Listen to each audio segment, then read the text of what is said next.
মুর্শিদাবাদের চুন শহরে স্কুল সংলগ্ন এলাকায় 25টি বোমা উদ্ধার পুলিশের তৎপরতায়। মুর্শিদাবাদ জেলার সালার থানার চুন শহর গ্রামের বাগানীপাড়া প্রাইমারি স্কুলের অদূরে 25টি তাজা বোমা উদ্ধারের ঘটনায় ব্যাপক চাঞ্চল্য ছড়িয়েছে এলাকা জুড়ে। মঙ্গলবার সকাল আনুমানিক 11টা নাগাদ গোপন সূত্রে খবর পেয়ে দ্রুত ঘটনাস্থলে পৌঁছে বড়সড় সাফল্য পেল সালার থানার পুলিশের তৎপরতায় এদিন এক ভয়াবহ দুর্ঘটনার হাত থেকে রক্ষা পেল স্কুল পড়ুয়া, কচি কাচারা ও সাধারণ মানুষ। স্থানীয় সূত্রে জানা যায় যে জায়গা থেকে বোমাগুলি উদ্ধার করা হয়েছে, সেখান দিয়ে প্রতিদিন অসংখ্য ছোট্ট ছোট্ট পড়ুয়া বাগানী পাড়া প্রাইমারি স্কুলে যাতায়াত করে। যদিও বর্তমানে গরমের ছুটির কারণে স্কুল বন্ধ হয়েছে। হ্যাঁ, মাঠে ঘাটে ছিলাম, আমরা এখন শুনলাম যে বোমা পাওয়া গেছে। কতগুলো শুনলেন? 20-25টা বলছে। তা হচ্ছে বাচ্চা মনে করে এখানে বাচ্চা সব বসে থাকে, আমরা তো জানি না, তাই আমরা তো বসে থাকি।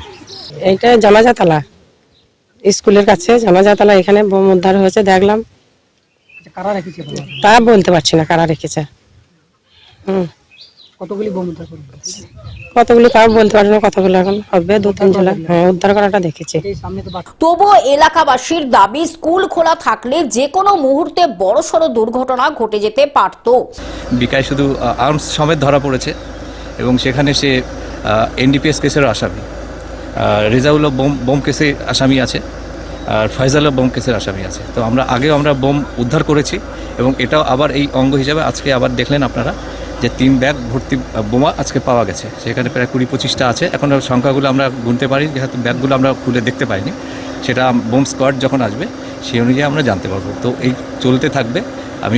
আমরা এই যে আমাদের যে অভিযান সেটা আরও চলতে থাকবে এবং আশা করছি আরও আমরা এই সমস্ত কেসে যারা জড়িত আছে তাদেরকে আমরা আইনের দোরগোড়ায় নিয়ে আসবো।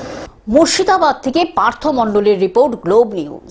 এখন থেকে গ্লোব টিভি দেখুন আপনার স্মার্টফোনেও। গুগল প্লে স্টোর অথবা অ্যাপল স্টোর থেকে ডাউনলোড করুন গ্লোব টিভি লাইভ অ্যাপ। এছাড়া জিও টিভি অ্যাপ থেকে দেখুন গ্লোব টিভি লাইভ।